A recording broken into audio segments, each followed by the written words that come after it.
आरोग्य विभाग भरती 2026 जाहिरात आल्यानंतर पहिल्या 24 तासात काय करावे? Complete action plan.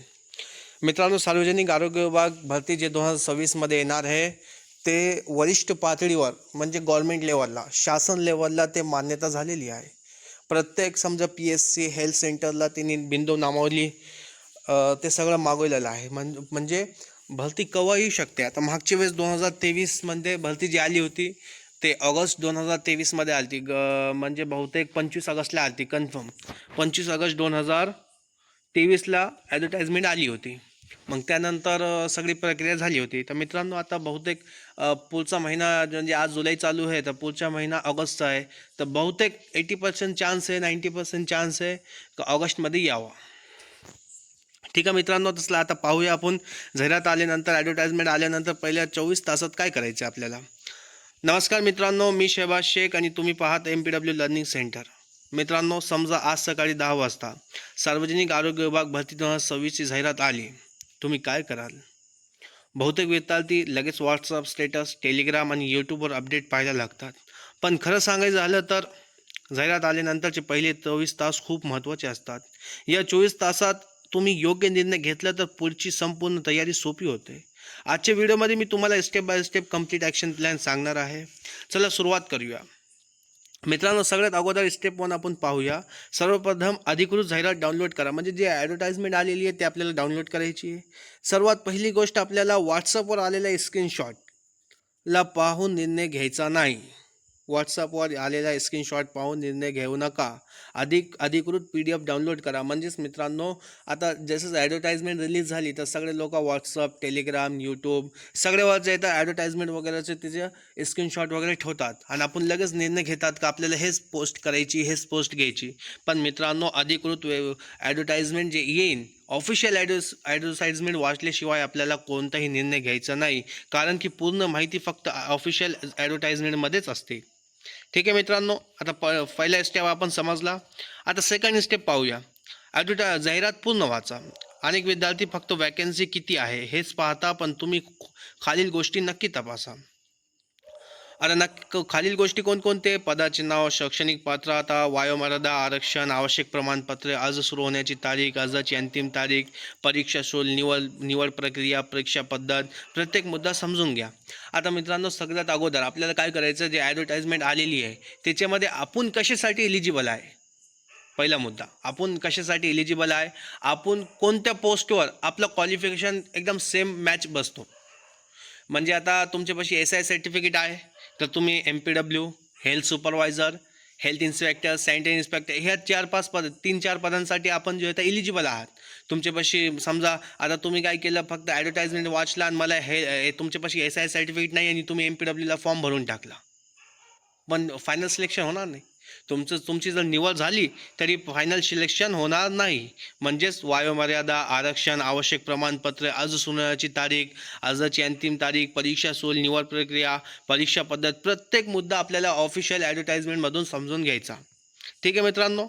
आता तिसरा स्टेप, स्वतःची एलिजिबिलिटी तपासा. स्वतःला प्रश्न विचारा, मी या पदासाठी पात्र आहे का, माझ्याकडे आवश्यक सर्टिफिकेट आहे का, वयोमर्यादा पूर्ण होते का, आरक्षण लागू आहे का.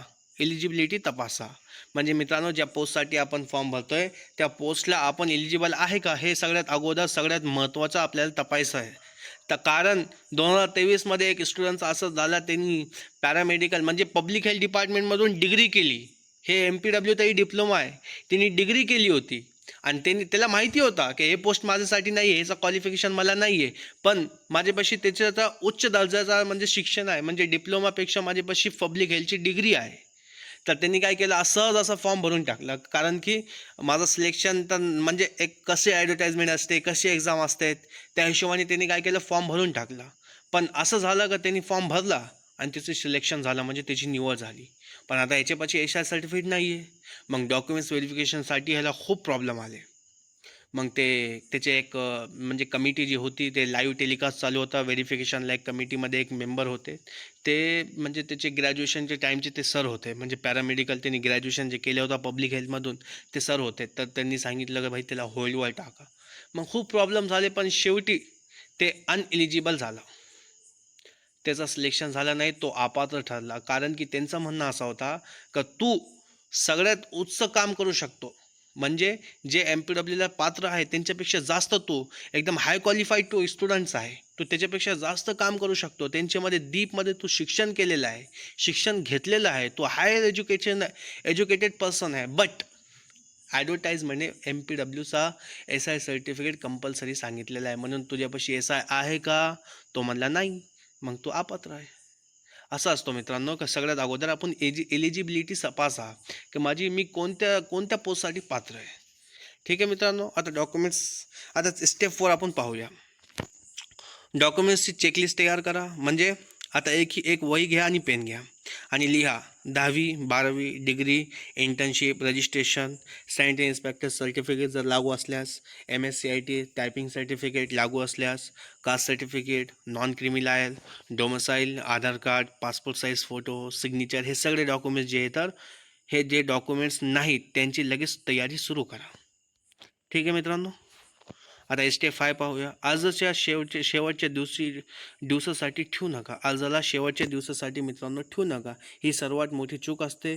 अजून वेळ आहे, स्टुडंट्स काय म्हणतात, अजून वेळ आहे असं म्हणत राहिलं तर शेवटी जर सर्व्हर बिझी असतो किंवा इतर अडचणी निर्माण होऊ शकतात. शक्य असल्यास आज लवकरात लवकर आपण पूर्ण करा, म्हणजे भरून टाका. एलिजिबिलिटी तपासली आपण तर पूर्ण भरून टाका. आता स्टेप 6, एक्झाम पॅटर्न समजून घ्या. अनेक विद्यार्थी अभ्यास सुरू करतात पण एक्झाम पॅटर्न त्यांना माहीत नसतो. पेपरमध्ये किती प्रश्न, किती गुण, निगेटिव्ह मार्किंग आहे का, वेळ किती, हे सर्व आधी समजून घ्या. आता मित्रांनो, MPWचा जे पेपर असतो त्याचा पेपर पॅटर्न असा आहे का 20 आणि 80 असा पेपर पॅटर्न असतो. म्हणजे 20 मार्काला नॉन टेक्निकल, 20 क्वेश्चन नॉन टेक्निकलचे आणि 80 क्वेश्चन टेक्निकलचे. म्हणजे एक प्रश्नाला 2 मार्क असतात. म्हणजे 80 दुने 160, 160 मार्क टेक्निकलला असतात आणि नॉन टेक्निकलला 40 मार्क्स असतात. म्हणजे नॉन टेक्निकलमध्ये सगळे आले, इंग्लिश ग्रामरला 5 क्वेश्चन, मराठी ग्रामरला 5 क्वेश्चन, रिजनिंगला 5 क्वेश्चन आणि मॅथमॅटिक्सला 5 क्वेश्चन, असे जे 20 क्वेश्चन असतात. आणि टेक्निकलला 80 क्वेश्चन असतात. निगेटिव्ह मार्किंग नव्हती 2023ला, निगेटिव्ह मार्किंग नव्हती. हे सर्व आधी आपण काय तर तपासून घ्यायचा. वेळ 2 तास असतो. ठीक आहे मित्रांनो, आता स्टेप 7, स्टडी प्लॅन अपडेट करा. आता डेली रुटीन बदलण्याची वेळ आली आहे. दररोज निश्चित वेळ अभ्यासासाठी ठेवा. Technical plus non technical plus revision, हे तीन स्टेपमध्ये 3 स्ट्रॅटेजी आपण हे फॉलो केली तर आपण 100% आपलं सिलेक्शन नक्की होणार.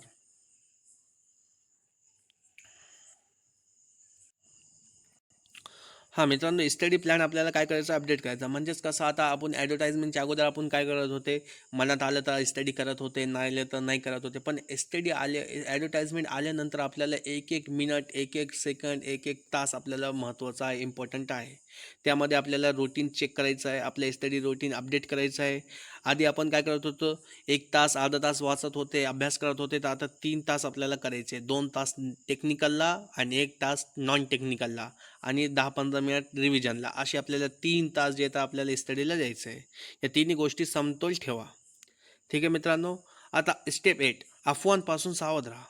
जाहिरात आल्यानंतर अनेक अफवा सुरू होतात. वॅकन्सी वाढणार, एक्झाम कॅन्सल, पॅटर्न बदलला. अधिकृत माहितीशिवाय कोणत्याही पोस्टरवर विश्वास ठेवू नका.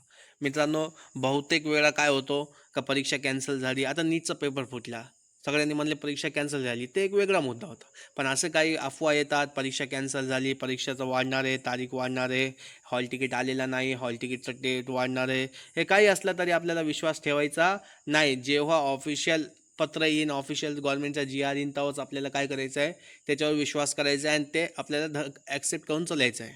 ठीक आहे मित्रांनो, आता 9 स्टेप, प्रिव्हियस इयर क्वेश्चन सोडवा. ॲडव्हर्टाईजमेंट आल्यानंतर लगेच PYQ सुरू करा. सगळ्यात जास्त भर आपल्याला नॉन टेक्निकलवर द्यायचं आहे, म्हणजे PYQवर द्यायचं आहे.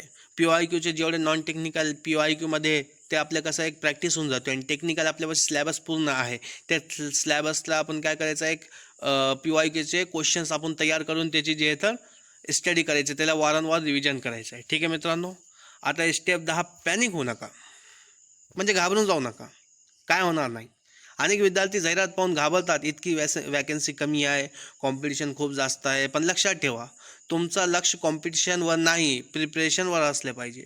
म्हणजे कॉम्पिटिशन किती असू द्या मित्रांनो, ठीक आहे कॉम्पिटिशन खूप असणारे हे 100% आहे की कॉम्पिटिशन कमीत कमी 90% स्टुडंट्स वाढलेले बघा. 2023ला जेवढे स्टुडंट होते ना त्याच्यापेक्षा 90% स्टुडंट वाढलेले.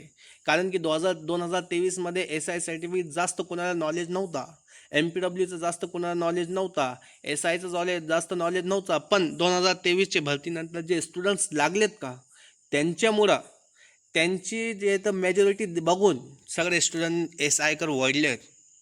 म्हणून कॉम्पिटिशन खूप जास्त असणार आहे. पण आपल्याला कॉम्पिटिशनला पाहायचं नाही, आपल्याला बघायचं आहे फक्त आपल्या स्टडीवर, आपले प्रिपरेशनवर आपल्याला लक्ष द्यायचं आहे का माझं प्रिपरेशन किती झालं. एकाचं तिकडचं बघितलं, इकडं तिकडचं बघितलं, आपण स्वतः पॅनिक होईन आणि स्वतः काय होणार आहे, आपण डिप्रेशनमध्ये जाऊन मग हे पण गेलं आणि ते पण गेलं. म्हणून कॉम्पिटिशन बघायचं नाही, फक्त आपल्या स्टडीवर आपल्याला फोकस असला पाहिजे. फक्त आपल्या 3 मुद्दे लक्षात ठेवायचं, टेक्निकल, नॉन टेक्निकल आणि रिव्हिजन. हे 3 मुद्द्यावर आपल्याला जे तर लक्ष केंद्रित करायचं आहे. ठीक आहे मित्रांनो, एवढं तुम्हाला आशा आहे एवढं तुम्हाला लक्षात आलं असेल. पण आता एक बोनस टिप माझ्याकडून तुमच्यासाठी, मोबाईलमध्ये एक फोल्डर तयार करा. काय करा, एक मोबाईलमध्ये काय करा, एक फोल्डर तयार करा. त्यामध्ये सेपरेट फोल्डर तयार करा. त्यामध्ये काय करा, ॲडव्हर्टाइजमेंटची PDF, स्लॅबस, डॉक्युमेंटची PDF, hall tickets, notes, PYQ सर्व व्यवस्थित ठेवा. यामुळे पुढे कोणतीही धावपळ होणार नाही. ठीक आहे मित्रांनो, जाहिरात आल्यानंतरचे पहिले 24 तास हेच तुमच्या तयारीचा पाया असतात. जो विद्यार्थी या वेळेचा योग्य उपयोग करतो त्याची पुढची तयारी अधिक शिस्तबद्ध होते. म्हणून आजपासूनच स्वतःला तयार ठेवा. जर हा व्हिडिओ तुम्हाला उपयुक्त वाटला असेल तर व्हिडिओला लाईक करा, शेअर करा आणि MPW लर्निंग सेंटर या चॅनलला सबस्क्राईब करायला विसरू नका. आणि कमेंटमध्ये नक्की सांगा, जाहिरात आल्यानंतर तुम्ही सर्वात आधी कोणती गोष्ट करणार. पुढील व्हिडिओमध्ये आपण पाहणार आहोत आरोग्य विभाग भरती 2026 फॉर्म भरताना होणाऱ्या 20 मोठ्या चुका. आज रिजेक्ट होऊ नये म्हणून हे नक्की पहा. धन्यवाद. भेटूया पुढच्या लेक्चरमध्ये.